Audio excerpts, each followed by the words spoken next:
बड़ी खबर राम मंदिर चढ़ावा चोरी मामले में एफआईआर दर्ज। एसआईटी की शुरुआती रिपोर्ट के बाद में एफआईआर दर्ज की गई। ट्रस्ट की शिकायत के बाद एफआईआर अयोध्या के थाने में दर्ज करवाई गई एफआईआर। तो देखिए अब एफआईआर दर्ज हो चुकी है और इसी के बाद में अब कार्रवाई का सिलसिला शुरू हो जाएगा। एसआईटी ने अपनी जांच की है। तमाम लोगों से ट्रस्ट के इस मामले में पूछताछ की गई है। 100 से ज्यादा लोगों से पूछताछ की गई। एसआईटी की शुरुआती रिपोर्ट के बाद में फिलहाल एफआईआर दर्ज की गई है। ट्रस्ट की शिकायत के बाद यह एफआईआर दर्ज हुई। अयोध्या के थाने में एफआईआर लिखी गई है। तो इस मामले को लेकर लगातार सरकार सख्त है। एसआईटी का गठन किया गया। एसआईटी अपने तरीके से इस मामले के तह तक जाने की पूरी कोशिश में इस समय जुटी हुई है कि चढ़ावा चोरी आखिरकार किस तरीके से हुआ, कौन कौन से लोगों की संलिप्तता इसमें थी, बैंक की कितनी भूमिका थी, क्या भूमिका थी।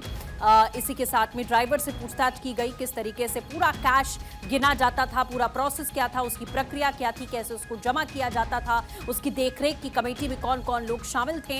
इन सभी लोगों से पूछताछ की गई है। एक एक करके लंबी पूछताछ हुई है देखिए, और उसके बाद में ये एफआईआर ट्रस्ट की शिकायत के बाद में दर्ज कर ली गई है।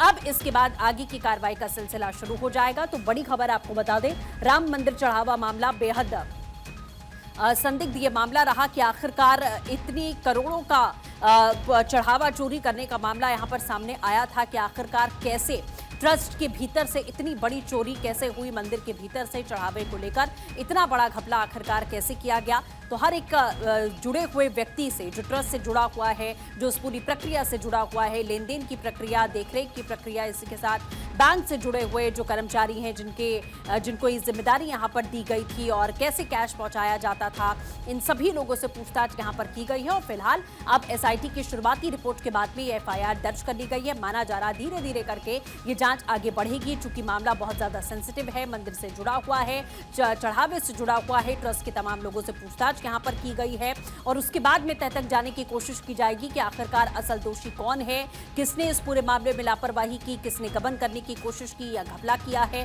कौन कौन असल में वो लोग शामिल हैं जो इस पूरे के पूरे चढ़ावा चोरी मामले में जिनकी संलिप्तता है, जिसके बाद में आगे जाकर उनके खिलाफ आने वाले समय में आपको एक्शन भी देखने को मिलेगा। क्योंकि तमाम करोड़ों लोगों से जुड़ा हुआ ये मामला है। जो लोग मंदिर में जाते हैं, चढ़ावा देते हैं, दान करते हैं, अपनी स्वेच्छा से दान करते हैं, उन सभी लोगों से जुड़ा हुआ ये मामला है कि आखिरकार वो किस भरोसे पर ये दान दे रहे हैं। और दान की चोरी होना सीधे तौर पर कई सवाल खड़े करता है। जाहिर तौर पर ट्रस्ट भी इसके घेरे में आया, चाहे वो महासचिव की बात करें या ट्रस्ट से जुड़े हुए जितने भी पदाधिकारी थे, सभी कहीं ना कहीं सवालों के जद में यहाँ पर आए कि उनकी देखरेख में उनके रहते हुए और किस तरीके से इतनी सख्ती के बावजूद भी करोड़ों का घपला आखिरकार कैसे हुआ, कैसे चढ़ावा चोरी हुआ। तो इन तमाम पहलुओं को लेकर यहाँ लगातार पड़ताल की जा रही है।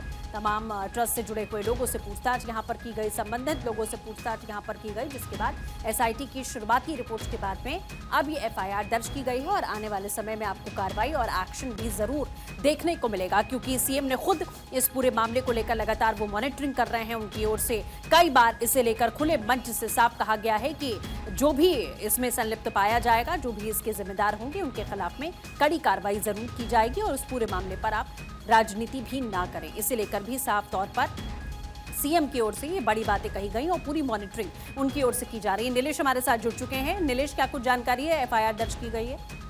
देखिए, बिल्कुल आपको बता दूं कि अयोध्या में जो चढ़ावे के मामले में हेरफेर का मामला चल रहा था, लंबे समय से विपक्ष भी इस पर जो है सवालिया निशान खड़ा कर रहा था। आज ट्रस्ट के सदस्य के तहरीर के आधार पर मुकदमा दर्ज किया गया और ये भी विश्वस्त लोग बताते हैं कि जो एसआईटी ने जांच की है, एसआईटी के पास जो सीसीटीवी फुटेज मंदिर परिसर का है, खासतौर पर उस जगह का जहां पर जो चंदे का पैसा होता था या चढ़ावे का पैसा होता था, उसकी गिनती होती थी।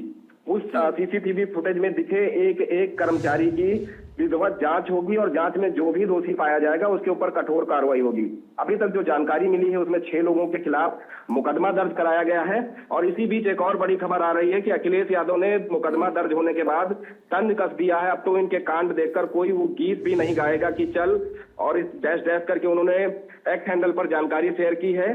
तो इस तरीके से लगातार अखिलेश यादव की बात करें या संजय सिंह की बात करें, सवाल खड़े। नीलेश, क्या वो नाम सामने आए हैं जो 6 नाम का आपने जिक्र किया है, उसका कोई जिक्र है? देखिए, बिल्कुल अगर हम 6 नामों की बात करें तो 6 नामों में सबसे प्रमुखता के साथ जो नाम अभी तक चल रहा था उसमें टिन्नू यादव का नाम है और टिन्नू यादव के सहयोगी 5 लोग और हो सकते हैं। कहीं ना कहीं टिन्नू यादव के ऊपर पहले से ही जो शक की सुई थी वो लगातार घूम रही थी। तो ऐसे में अभी तक जो जानकारी मिली है टिन्नू यादव हैं और 5 और नाम है। फिलहाल एफआईआर की कॉपी जब सामने आएगी तो तमाम तस्वीरें और साफ होंगी। लेकिन जिस तरीके से लगातार आरोप लग रहे थे कि आखिर ट्रस्ट की तरफ से एफआईआर क्यों नहीं कराई जा रही है, क्या ट्रस्ट ही नहीं चाहता इस पूरे मामले में निष्पक्ष जांच हो, तो आज ट्रस्ट की तरफ से जो सदस्य हैं उन्होंने एफआईआर कराई है और इस पूरे मामले में अब जांच की रफ्तार और तेज हो जाएगी। क्योंकि मुख्यमंत्री ने साफ तौर पे कहा था कि राम मंदिर में आने वाले दान का जो पैसा है उसमें अगर किसी ने हेरफेर किया होगा तो दूध का दूध पानी का पानी होगा। सरकार भी इस पूरे मामले की मॉनिटरिंग कर रही है। गंभीरता से सरकार ने इस पूरे मामले को लिया था। एसआईटी का गठन हुआ था और एसआईटी ने भी विस्तृत जांच की है। शुरुआती जांच जो रिपोर्ट है वो सरकार को सौंपी गई है और अभी भी एसआईटी के सदस्य जो है मंदिर परिसर में मौजूद हैं। तो जाहिर सी बात है अभी एफआईआर जब हुई है तो तमाम जो लोग सीसीटीवी फुटेज में दिखे हैं, जो फुटेज एसआईटी के पास मौजूद है, उसमें मौजूद हर एक शख्स की जांच होगी, विधिवत उनकी जांच होगी और उनके परिवार के सदस्य रिश्तेदारों की भी जांच हो सकती है। क्वेश्चनिंग के लिए उनको भी एसआईटी बुला सकती है। तो ये अपने आप में उत्तर प्रदेश की इस समय की सबसे बड़ी खबर है, जब एसआईटी की जांच की प्रारंभिक जांच जो है सरकार को सौंपी जाती है और ट्रस्ट की तरफ से एफआईआर कराई जाती है। फिलहाल देखना होगा कि जब एफआईआर कॉपी सामने आती है तो उसमें कौन कौन से चेहरे हैं जिनके खिलाफ ट्रस्ट ने एफआईआर दर्ज कराई है।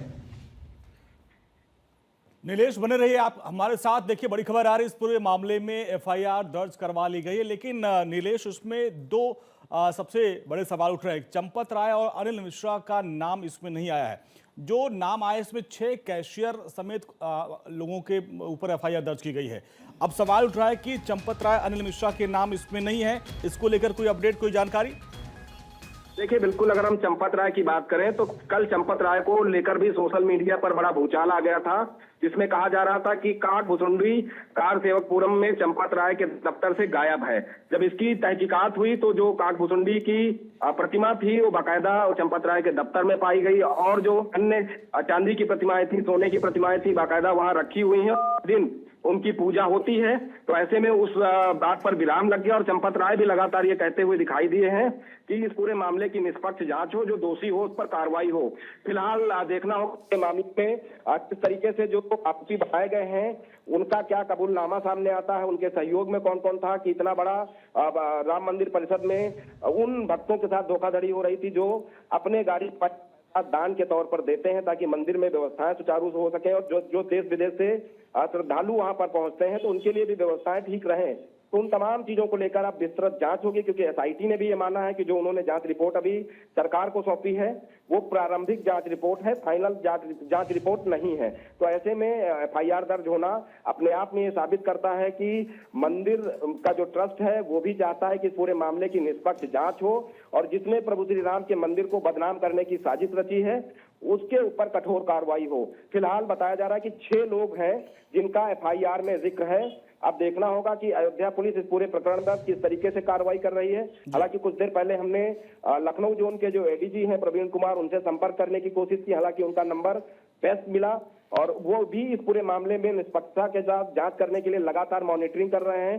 डीजीपी यूपी की बात करें तो डीजीपी यूपी भी पल पल की अपडेट ले रहे हैं और एसआईटी भी लगातार शासन को हर एक जानकारी शेयर कर रही है कि मंदिर परिसर में जो लगे हुए कैमरे थे उनका जो सीसीटीवी फुटेज का डाटा है वो कितना सुरक्षित है। हालांकि इससे पहले जब एसआईटी ने अपनी जांच सौंपी थी तो उसमें साफ तौर पे कहा था कि जो सीसीटीवी फुटेज है उसका बैकअप 40 दिनों का मिला है और ऐसे में वो 40 दिनों के बैकअप के आधार पर जांच की जा रही है और तमाम लोगों से पूछताछ भी हुई है और पूछताछ में कुछ तथ्य। नीलेश बने रहिए हमारे साथ। अभी जो दर्शक हमारे साथ जुड़ रहे हैं उनको बता दें कि राम मंदिर दान चढ़ावा चोरी मामले में बड़ा एक्शन हुआ है। पहला ये बड़ा एक्शन है जिसमें 8 लोगों के खिलाफ एफआईआर दर्ज कर ली गई है अयोध्या थाने में। श्री राम जन्मभूमि तीर्थ क्षेत्र के ट्रस्ट की तरफ से एफआईआर दर्ज करवाई गई है। श्री कृष्ण मोहन की शिकायत के आधार पर मामला दर्ज किया। इसके पहले एसआईटी ने जो वहां पे जांच की थी 6 दिन की मैराथन जांच के बाद रिपोर्ट सौंपी गई थी। इसके बाद फिर एफआईआर की बात कही गई थी। इसके बाद राम जन्मभूमि तीर्थ क्षेत्र ट्रस्ट की तरफ से एफआईआर दर्ज करवा दी गई है। जिसमें जो 8 नाम है उसमें बताया जा रहा है कि 6 है वो कैशियर है, यानी जो नोट को गिनने का और बाकी का काम करते थे, उनके खिलाफ एफआईआर दर्ज की गई है। अब जैसा कि मुख्यमंत्री ने भी कहा था कि इस पूरे मामले में दूध का दूध और पानी का पानी किया जाएगा। नीलेश भी हमारे साथ बने हुए। नीलेश, देखिए अब इस पूरे मामले में चूंकि अखिलेश यादव लगातार मुद्दा उठा भी रहे हैं, मामला सियासी भी है, लेकिन सबसे बड़ा मुद्दा ये आस्था से जुड़ा हुआ है। बिल्कुल, प्रभु श्री राम के जो भक्त हैं वो देश और दुनिया से हर दिन वहां पर दर्शन करने के लिए पहुंचते हैं, और ऐसे में उस प्रांगण को बदनाम करने की जो साजिश रची गई, जो चढ़ावे में हेरफेर किया गया, उसको लेकर सरकार भी बेहद संजीदा है। और मुख्यमंत्री ने साफ तौर पे कहा था कि दोषी कोई भी हो उसको बख्शा नहीं जाएगा। और इसी बीच आज की जो अब तक की सबसे बड़ी खबर है कि राम मंदिर चढ़ावा मामले में एफआईआर दर्ज की गई है, चिन्नू यादव को आरोपी बनाया गया है। और सबसे अहम बात, चाहे वो बैंक के कर्मचारी हो या मंदिर परिसर के कर्मचारी, जिनको जो चढ़ावे की राशि होती थी उनको गणना में लगाया जाता था, बिना रोक टोक को आते जाते थे, और ऐसे में उनकी भूमिका भी संदिग्ध पाई गई है। तो उनमें से 4 से 5 लोग शामिल हैं जिनका नाम एफआईआर में दर्ज किया गया है। और इसी बीच अखिलेश यादव ने जिस तरीके से तमाम सवाल खड़े किए, संजय सिंह ने तमाम सवाल किए। अब से कुछ देर पहले ही दिल्ली के पूर्व मुख्यमंत्री केजरीवाल, नीलेश, बहुत बहुत शुक्रिया इस पूरी बातचीत के लिए। इस खबर पर नजर आप बनाए रखिए।